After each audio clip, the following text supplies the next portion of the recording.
Isso é só a manutenção do hospital.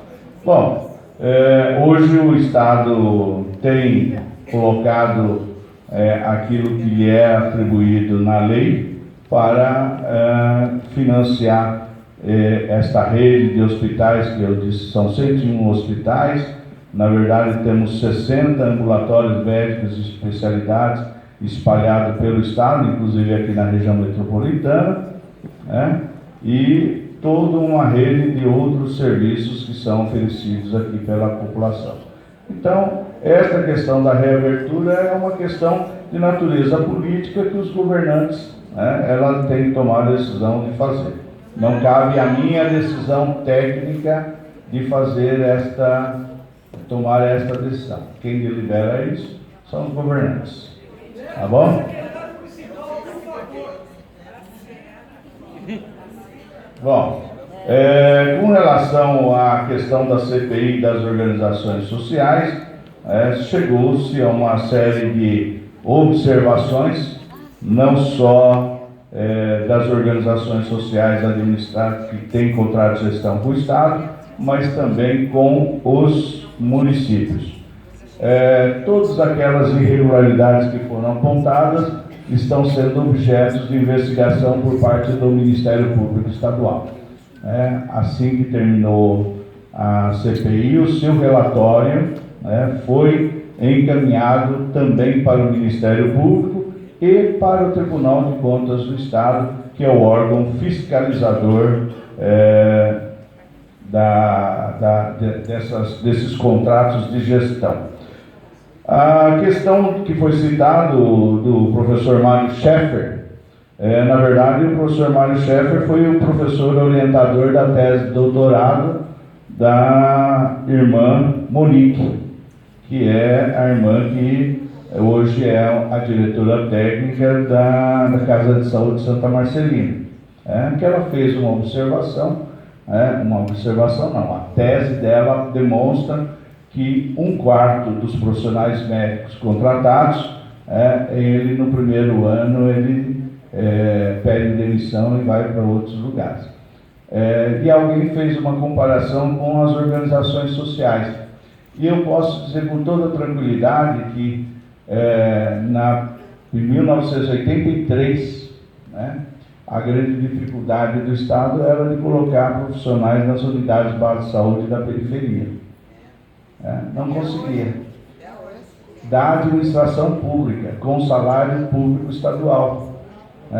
E nós temos na região metropolitana alguns hospitais sob administração direta, como o Regional de Osasco, temos o Franco da Rocha, temos aqui no município Parada de Itapas, Vila Penteado, Vila Nova Cachoeirinha, Guaianás, São Mateus, todos esses hospitais da administração direta com grande dificuldade de contratação de profissionais, principalmente médicos.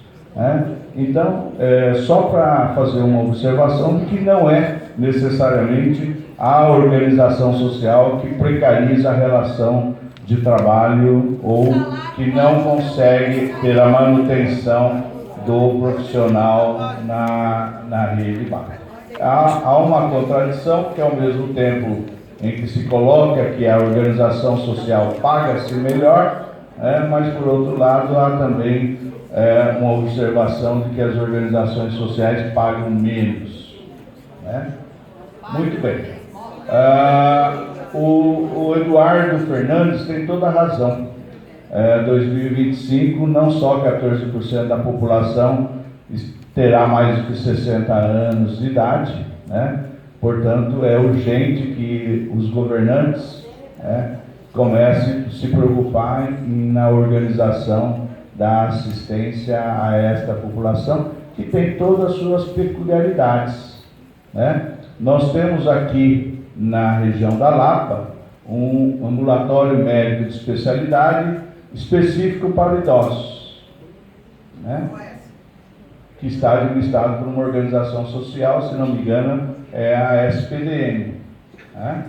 E está administrado. Então, é suficiente? Eu digo para vocês que não é. né? Lá na década de 90, a senhora aqui que fala do Jardim Vera Cruz, talvez não se lembram de mim, mas eu atendi por várias vezes o movimento do bairro solicitando a construção desta unidade, né? E a gente entendia que naquela região havia sim necessidade, e foi construído, talvez uma das últimas unidades básicas construída ainda pelo Estado foi o Vera Cruz, que depois disso foi municipalizado, né? Foi municipalizado e aí passou sob gestão do município. O Pedro tem razão, esta questão que pese a manifestação dos gestores favoráveis à doação ou à permuta, né? É claro que tem sempre que ser superado a questão jurídica, porque trata-se de um bem público, né? E um bem público há toda uma regra, toda uma legislação, que não basta somente a vontade pessoal para ser liberado. Então, é por isso que isto está sendo tratado dentro da Procuradoria do Patrimônio Imobiliário, né? que é o órgão jurídico do governo do Estado para cuidar desta questão, né? A questão financeira, ele tem um valor venal, um imóvel, patrimônio, dentro de uma área nobre, como ela está instalada, né? Com certeza ele tem um valor venal bastante alto, né? Mas não é essa questão, pelo menos, que se coloca por parte da Secretaria da Saúde. Alguém perguntou, foi o próprio Pedro falou da questão do importante é o plano, né? O planejamento por parte da Prefeitura sobre a intenção, a verdadeira intenção de abrir ou não. Veja, a Câmara Municipal, eu sei que talvez não peguem a gestão de vocês, mas tem o PPA, que é a Lei 201, que fala do plano plurianual. A cada 4 anos, o gestor municipal, o gestor estadual, gestor federal, tem que fazer um planejamento do qual deve constar a sua manifestação do desejo de construir ou não construir alguma coisa. Então, acho importante, aqui os vereadores, que já têm conhecimento disso, verificar se lá no PPA de 2018-2021, está lá cravado, porque esse PPA, o Plano Plurianual, ele é de iniciativa do Executivo, mas quem aprova é o Legislativo. E isto torna-se uma obrigação do Executivo de cumprir, a não ser que aconteça alguma catástrofe em que não haja recurso realmente para acontecer. Mas, mesmo assim, a Câmara tem que apreciar ou avaliar. Tudo bem? E outra coisa só a Joyce. A falta de referência para atendimento municipal e estadual. Com relação ao Estado, eu vou levar essa demanda e verificar o que nós podemos estar ajudando o gestor municipal no sentido de garantir uma referência de assistência. Tá? Só queria anunciar a Santana Silva, executivo do Conselho Gestor da Supervisão Técnica do Butantan. Passa a palavra para o vereador Gianazzi. E aí também tem o Antônio, que também quer dar uma palavrinha para responder, e o Rubens. Só vou combinar, gente, que agora são 9 horas. Então, para que a gente consiga... Juliana, por que você não abre essas intervenções e aí você faz o fechamento? Sim, eu vou abrir. Não, eu vou passar para a mesa, que aí finaliza, porque eles querem responder os blocos. Aí a gente tem o último bloco, que conforme a gente fez, 5, 5 e 5, certo? Então, eu vou pedir só para a mesa ser mais rapidinha, para a gente poder ouvir e aí finalizar, para a gente ver se consegue sair daqui até 9h30. Ok? Então, só respondendo a algumas perguntas que foram direcionadas aqui aos parlamentares, a mim e a vereadora Juliana Cardoso, a respeito das OS, o porquê das OS, da razão das OS. Foi falado aqui Nilson da UES Veracruz colocou a questão da produtividade. Então, é mentira, a questão da produtividade não é um fator, porque a UBS Jardim Veracruz, ela foi passada para uma OS com base em dados equivocados, assim, mentirosos, né? Então, a produtividade era boa, a comunidade acolhia aquela unidade, a UBS, então, com base em dados falsos, o secretário fez um subterfúgio para entregar para essa OS. E por quê para a OS? Porque existe, e está, é claro, muito claro isso, que existe um plano, né, do Estado mínimo. Esse governo, o governo Dória, o governo Bruno Covas, tem um projeto do Estado mínimo. O Estado mínimo sem servidor público, ou os serviços públicos sendo passados para a iniciativa privada, tanto na área da saúde, como na área da educação. A gente está vendo um ataque monumental à educação infantil, totalmente vai ser terceirizado agora com o voucher que a gente está vendo aí na educação. Na saúde ele está fazendo a mesma coisa. Então, não tem concurso público para servidores, e vai passando para as OS. E as OS, como eu falei no início, sem o controle social dos gastos. E eu falo porque eu estou da Secretaria da Fazenda e a gente controla lá o orçamento. E a gente vê que não tem controle, ou quase nenhum controle sobre os gastos das OS. Eles apresentam a conta de chegada e a prefeitura paga. Então é um absurdo completo o gasto público com as OS. E aqui o Dr. Osmar fala das OS, aí eu vou discordar do Dr. Osmar falando, as OS, sim, elas são, a gente tem que repudiar o tempo inteiro, porque nessas regiões onde foram colocados, os médicos não chegam, os profissionais da saúde não chegam porque o governo destruiu também um programa sensacional que funcionava muito bem, que é o Mais Médicos, né? E lá nós tínhamos, sim, os médicos, né, são brasileiros ou estrangeiros que estavam aqui, mas muitos brasileiros que se formaram fora estavam nessas regiões aí, e o governo federal, aqui com a conivência também do governo estadual, acabou com o Mais Médicos aqui no município de São Paulo. E nós estamos ainda com 50 médicos por conta de uma decisão judicial, porque senão também estaria destruído esse programa aqui, como estaria destruído também o SAMU, que o governo atacou e acabou com um serviço que funcionava muito bem. Então, está em andamento um processo do Estado mínimo, né? Sem servidor público e tudo para iniciativa privada, e quem perde com isso é só a população, que o custo sai muito mais caro. Passa a palavra para o Antônio.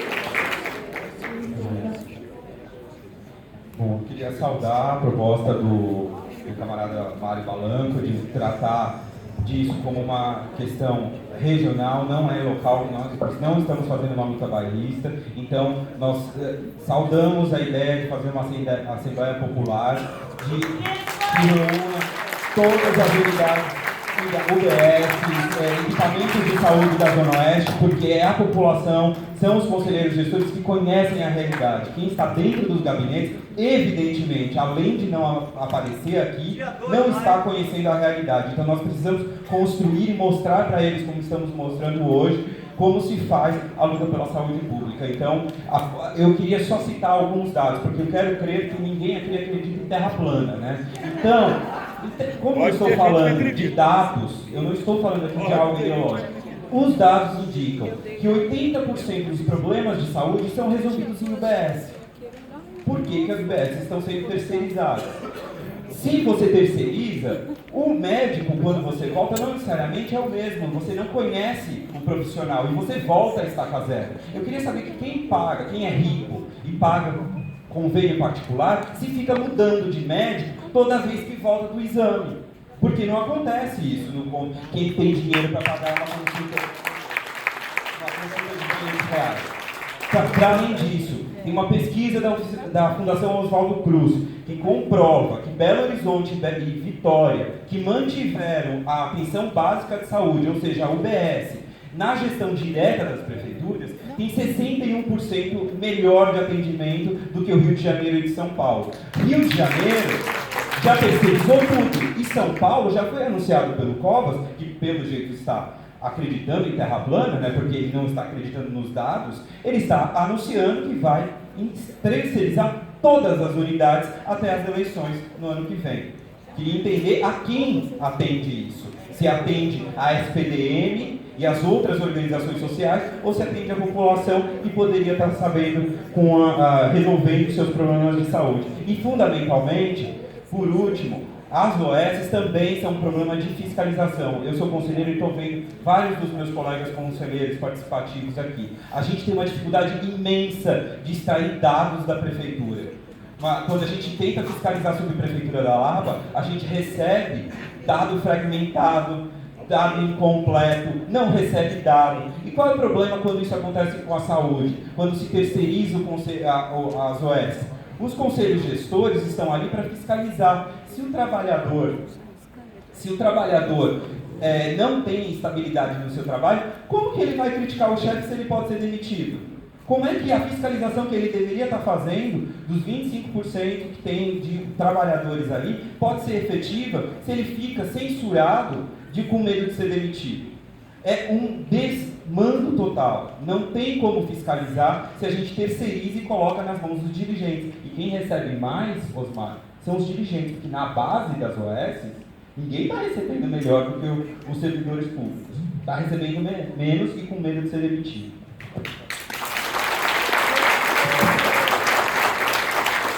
É isso aí. Está ouvindo? É isso aí.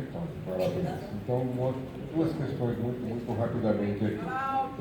Quem está, agora melhorou, quem está com trabalho junto às UBS tem encontrado todos os tipos de problemas. A gente tem trabalhado muito, temos percorrido todos, encontrando todos os tipos de problemas. Então, como não há, melhor dizendo, a presença de um representante do município aqui, eu não vou ficar na redundância de ficar discutindo essa questão toda. Quero aqui referendar de novo a proposta feita de um fórum, né, que a gente possa, e aqui nós já estamos com um grupo já trabalhando essa questão.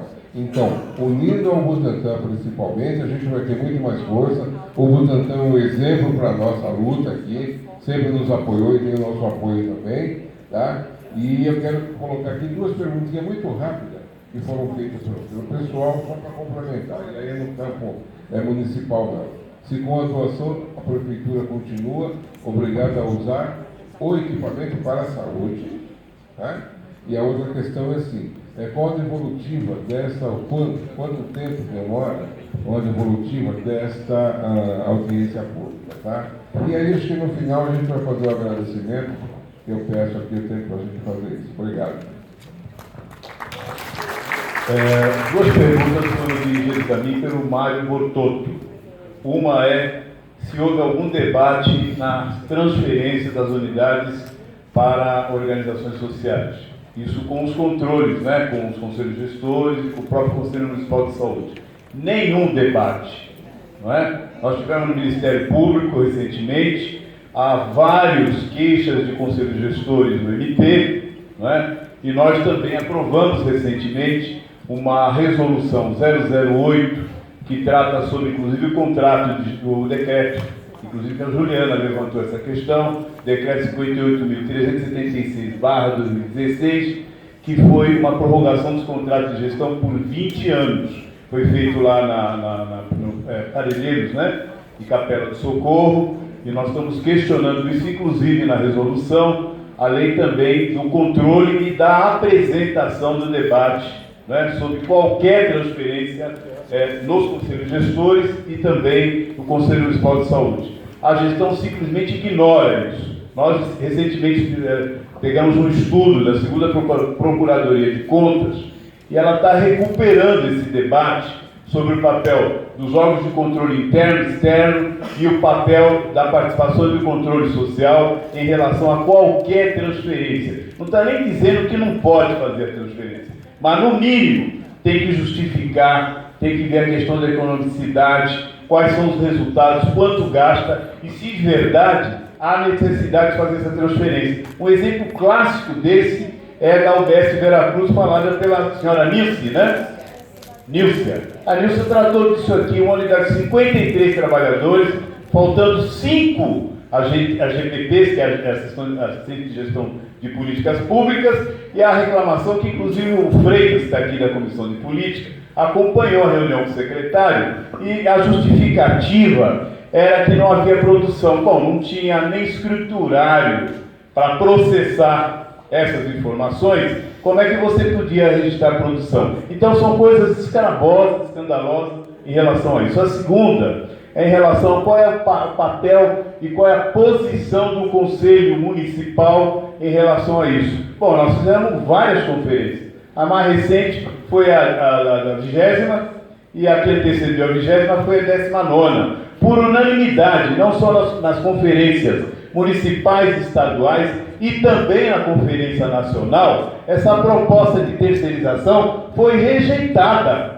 Além de rejeição, passaram várias propostas de concurso público. Algum desses governos cumpre alguma coisa deliberada por conselho gestor, conselho municipal, conselho estadual? Então eu queria fechar minha fala dizendo o seguinte: quando o Dória assumiu a gestão, ele colocou claramente e inclusive montou uma secretaria chamada de desestatização.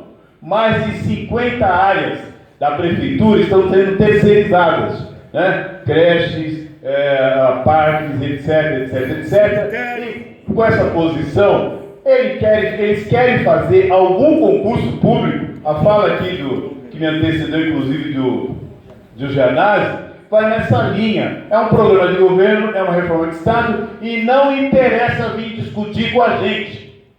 Interessa é passar o trator, né? E uma das alegações, por último, eu estou fechando, o próprio MP diz o seguinte: a partir do julgamento da ação de inconstitucionalidade das organizações sociais, que eles dizem que não é inconstitucional, só precisa fazer licitação, né, e seleção pública, os governos vão caminhar nessa linha. A única forma de desmontar isso é a própria mobilização da sociedade em relação a isso, inclusive baseado nas questões da CPI das OS, que coloca várias fragilidades que estão apontadas, tanto nesse estudo que eu falei da segunda Procuradoria de Contas, como do Acórdão 3239, que deixa claro, né, da AGU, né, de 2016, deixa claríssimo que essas fragilidades têm que ser debatidas pela sociedade. Não pode aquilo que seria complementar, né, virar o principal, né,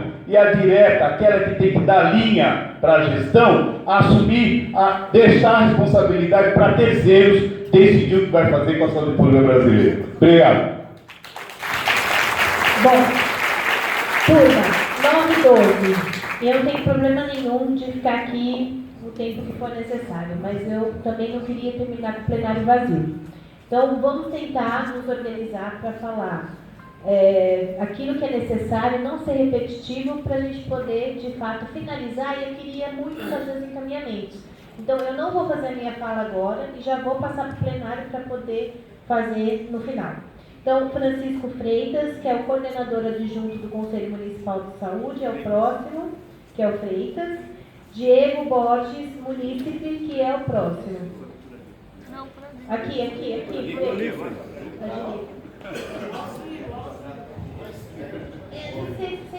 Você vai para a esquerda, mas agora você falar, você vai falar à direita para colocar o discurso à esquerda. Maravilha. Boa noite a todos e a todas. Eu queria só fazer uma observação, doutor Osmar, que quando o senhor falou que nos anos 80, né, se teve muita dificuldade para colocar médico também nas regiões, isso realmente o senhor confirma a falta de política que existe no Brasil e no estado de São Paulo para dar oportunidade para as periferias, para fazer com que o pobre entre na universidade, faça a universidade de medicina e venha trabalhar, como é o caso dos mais médicos. Só fazer uma observação, Gianazzi, os mais médicos não se mantêm os mais médicos.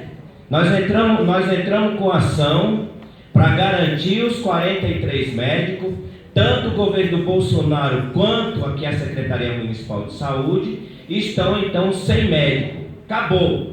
E agora, quando foi sexta-feira passada, agora, recente, nós perdemos na segunda instância. né? O juiz acompanhou a mesma votação que teve lá na primeira instância. Então nós ganhamos no primeiro momento 6 meses. O ministro disse que não ia recorrer da decisão e desgraçadamente ele recorreu, e hoje está mais de 280 mil pessoas sem atendimento médico, porque você não tem os 43 médicos. Inclusive aqui, a gente tinha aqui na Magaldi, Dr. Lucas, a Joyce é daqui, então é difícil, tá feio. Agora, o que eu quero colocar assim é o seguinte, com relação à questão da privatização. Se a gente não tiver, o debate aqui, o debate é político, porque nós precisamos ter aqui a compreensão do projeto de governo, que é o projeto neoliberal dessa gestão. Eles vêm para privatizar, para tirar. É óbvio que aí a gente não pode aqui ser hipócrita de dizer que o sucateamento, a transferência, as terceirizações se iniciou agora 2 anos para cá. Não é verdade, né? Das 469 unidades básicas de saúde que nós temos, hoje nós só temos 70.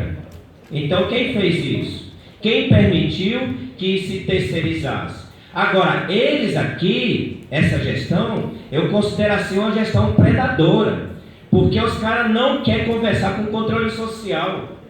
Quando o Leandro colocou aqui que dos 400 milhões, que foi o contrato feito entre aqui a gestão e a Associação Saúde da Família, eles não fizeram chamamento, não discutiram com o Conselho Municipal, não se respeita. Então isso é imoral, isso é deplorável, isso foge de todo o princípio da racionalidade, da civilidade. Você não consegue construir, você não consegue chegar e sentar e dizer o seguinte: o que é prioritário?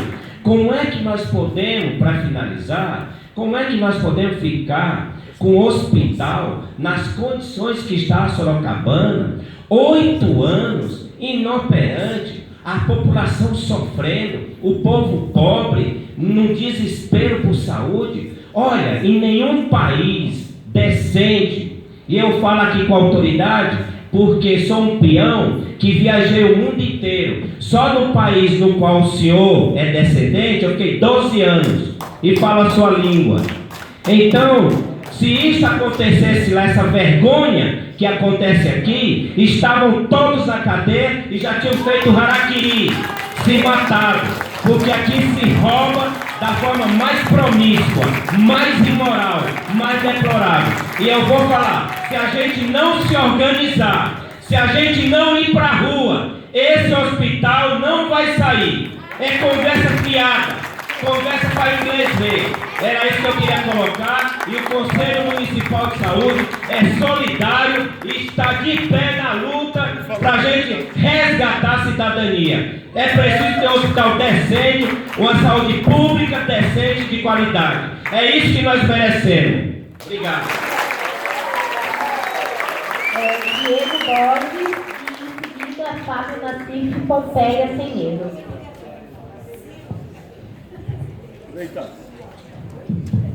Boa noite a todos. Não sei se tem importância, eu sou lapiano, então falo com um pouco de gosto do Hospital Sorocabana, porque é muito triste quando a gente passa ali pela Clélia, pela Faustolo, pela Juraquara, que são as ruas que contornam mais a Catão, e você vê aquele prédio apodrecendo, né? E muitas vezes, como o que o povo fala é especulação imobiliária, entre outras várias coisas. Eu queria tirar uma dúvida com o Dr. Osmar, o que ele acha da administração pública, se ela tem competência ou não para administrar, como por exemplo, um hospital, ou se ele é a favor de privatizações. Porque às vezes eu acho que o poder público tem dificuldade para escolher alguns nomes para gerir, por exemplo, secretarias. Eu não sei se eu estou ruim da cabeça, mas se não me falha a memória, Edson Aparecido não é aquele mesmo que, acho que foi até por isso que ele não veio. Acho que ele ficou sabendo que o Ministério Público estaria aqui e ele estava sendo investigado pelo Ministério Público por enriquecimento ilícito e improbidade administrativa. Acho que foi por isso que ele zarpou também da gestão do governo Alckmin. E como é que, o cara tem um currículo desse, como é que o Bruno Covas me convida o cara para ser secretário da saúde? Que absurdo! Com 200 milhões de habitantes, doutor, só tinha o Edson Aparecido para ser secretário da saúde. É tão difícil escolher um nome. Aqui a região da Lapa, para quem não conhece o direito da Lapa, o distrito da Lapa, ele é formado por Perdizes, Barra Funda, Lapa, pega Leopoldina, Vila Jaguara, lá do outro lado do rio, Leopoldina e Jaguaré. São mais de 400 mil pessoas morando nessa região. Aqui, doutor, a gente tem 2 ferrovias, a gente tem 3 rodovias, a Castelo Branco, a Bandeirantes, a Anhanguera, e a gente não tem nenhum hospital. Eu sou lapiano literal, eu nasci num hospital que foi demolido, que é o Hospital Maternidade São João Batista. Ficava aqui na região da Lapa, da City lá, foi demolido. O senhor sabe como é triste ver um hospital demolido, porque idosos poderiam estar se tratando lá. Olha um número interessante, né? 50% da Lapa vai ser composta por idosos a partir de 2025, e a gente vai continuar de braço cruzado, esperando esse hospital também ser demolido, ou virar um hospital privado. Então eu queria saber qual que é a opinião do senhor, se o senhor acha que de fato a gente tem que privatizar a saúde, o hospital tem que ser privatizado, e já que é uma questão política, fica cômodo a gente lavar as mãos e falar assim, olha, eu como governo do estado, eu já passei para a prefeitura agora resolve. Só que é o mesmo governo, como o colega falou. Por ser uma questão política e o cargo que o senhor ocupa também é um cargo técnico-político, qual que é o compromisso que o senhor pode assumir junto com a gente? O senhor não é inimigo nosso. Eu não estou aqui junto com grupos, eu vim sozinho. Qual que é o compromisso que o senhor pode assumir junto com a gente? E falar assim, eu vou levantar a bandeira do Sorocabana e fazer com que ele volte a atender os munícipes. Era só isso, doutor. Obrigado.